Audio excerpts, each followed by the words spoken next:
All right. Album review time. New Eminem. The death of Slim Shady. Pretty early for a review. Pretty fast turnaround for me. I'm pretty well settled in my opinion of the album. It's only been out 2 days. Today's Sunday.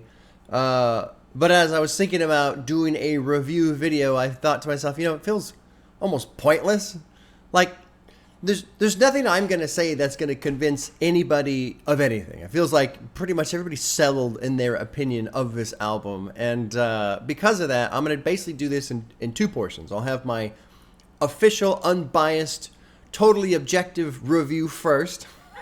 And then I'll just talk about how I felt about the album and my experience and all that. And so for the totally official, objective, open-minded portion of the review, I'm going to steal a page from the book of Rough Criminal. If you guys don't know that person, he has a YouTube channel where he does these 10-second reviews of albums, and it's kind of cool. So shout out to Rough Criminal. I hope you don't mind my borrowing your format idea. But basically, here is my official review of the album. It's Eminem. There you go. That's all you need to know. That's all anybody needs to know. Do you love Eminem? Are you a huge fan of his old shit and you wish you'd do that again? You are going to love this album. You already love this album. This is up among your favorites of Eminem because he's doing everything that Eminem has done back in the day. Hello, Mr. Hater. Do you hate Eminem? Good news. You're going to hate this album. You can continue to stay in Haterville and hate Eminem because there's nothing on this album that you're going to enjoy because it's Eminem. And for the rest of us, if you're like me, maybe you're not a huge Eminem fan, you don't hate him, some of the songs are cool, you may be like, oh, what's just a couple cool tracks to hear from the album that I can throw into a playlist? Well, we got you covered there as well. In my opinion, the best track off the album is Fuel. Jid and Eminem both just tear up the track. It's got a great beat. Fucking awesome song. The lead single, Houdini, is really good, in my opinion. Catchy beat, funny, ridiculous, classic Eminem, in my opinion. Head Honcho is a good one. Bad One's pretty good. I hate to admit it. I really, really hate to admit it, but it's true.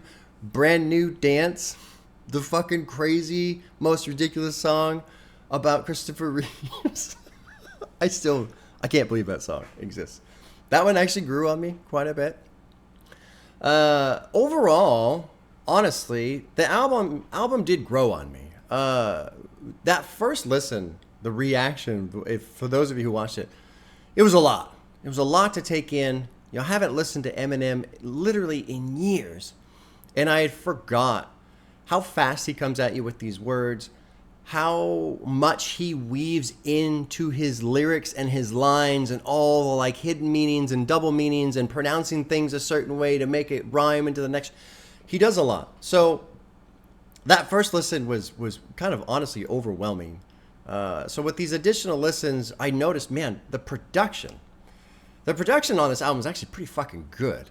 And you don't notice it if you're trying to catch everything he's saying and all this other stuff. So as I put in additional listens, the production, I felt like, oh yeah, this is actually really good, in my opinion, the production. I enjoy the production quite a bit.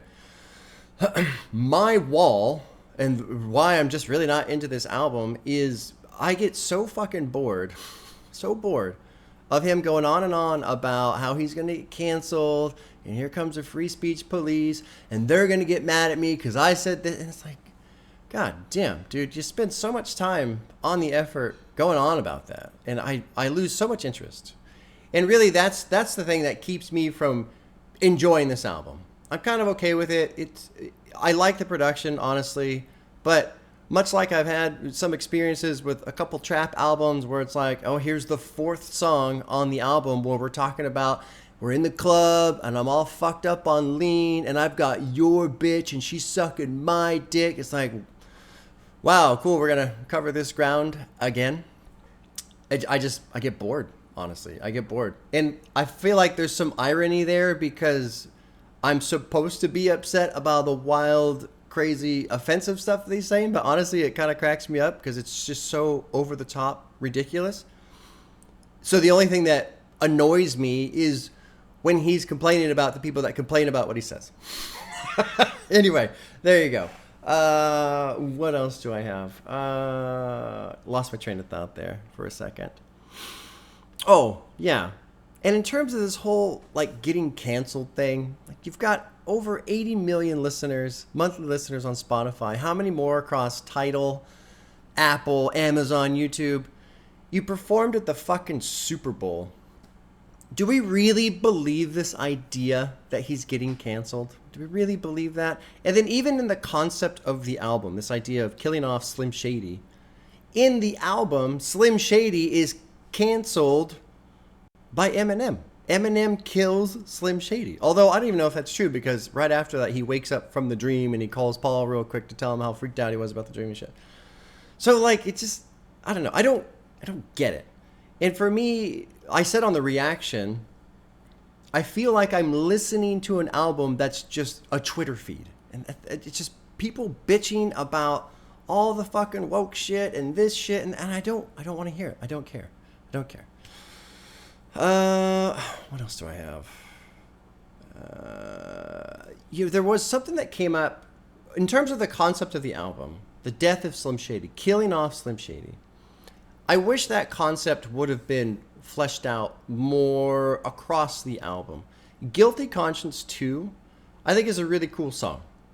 I like what's going on in that track specifically about him going back and forth with the persona of Slim Shady in this battle between them and, you know, wanting to kill him off.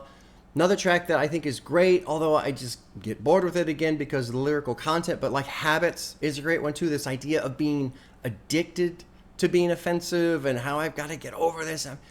There are some good concepts in this album, but I feel like they're a little spotty. I feel like the concept of killing off Slim Shady mostly exists in the little skits. And so it's like, I wish it would have been fleshed out across a couple more songs to make the concept of the album a little bit more tangible through the album. And then, you know, there was another one I've got here. The last track, Somebody Save Me. I go so back and forth with myself about Eminem and what he's doing in this album, and then you get to Somebody Save Me, and I really like that track because to me it feels like a continuation off of Deja Vu, which is a song I like a lot. I haven't heard all of his music, but that's one of my favorite songs from Eminem. And I feel like Somebody Save Me, what it's doing lyrically in terms of what he's saying, I feel like that's what he should have been saying in Temporary. Temporary strikes me as kind of an odd song because it's very beautiful and it's very open and very vulnerable and how it sounds and stuff, but then all he's saying is, yeah, when I die, just don't cry and you'll get over me. Okay. But then Somebody Save Me, he's saying all kinds of shit. And it makes me pause and just think about Eminem as a person and all the bullshit he's gone through in his life. And it makes me feel not like sorry for him, but sympathetic. You know, I really have no idea what it was like for him to be young and be poor and be treated the way he was as a kid, right? And then you're trying to kind of survive in this environment like many rap artists have. And you're trying to make it in hip-hop, which is difficult. You know, there's a line he has, I forget what track it is, but talking about all you saw was my blonde hair and my blue eyes, right? Kind of a nod there about being excluded from a genre because of his appearance. And then this idea, like I remember seeing years ago some clip about when he got signed by Dre, and I think I remember him, basically it happened pretty fast. So you go from this fucked up life where you're struggling and you've got all this just bad history with your mom and you've been through who knows what, and then you turn around and then you fucking blow up, and you blow up in such a way where your whole starting point and the foundation of your career is essentially being this wild, offensive, over-the-top guy who people criticize constantly, hate on, and all this other shit. And then, you know, it's like, if that's not hard enough, cool, let's throw in a good drug addiction too, you know? We'll throw in a drug addiction, we'll throw in fame, we'll throw in lots of money, and it's like, how does any individual even try to manage something like that? Oh, and by the way, you're a father now. So now you can feel like a piece of shit because you're a bad father, and you can feel like a piece of shit because you're hooked on drugs, and you can feel like a piece of shit because that's what everybody says about you. That's on the news, and then social media comes in and they say, if I step back and really just try and think about him as a person, it's a pretty wild ride. Pretty wild ride. And I know a lot of what I'm saying has nothing to do with the album here, but I think it's easy these days with social media and all the shit that people say to forget that we are talking about people, and we're talking about people who've gone through lives that are not necessarily the best you can hope for, to put it mildly. So in that sense, I really like Somebody Save Me. It helps me zoom out. You know, I get a little cranky sometimes listening to the album because it's like, Jesus Christ, man, you're going to talk about this again? But then I go, yeah, okay. It's his album. Obviously, he can talk about whatever the hell he wants to.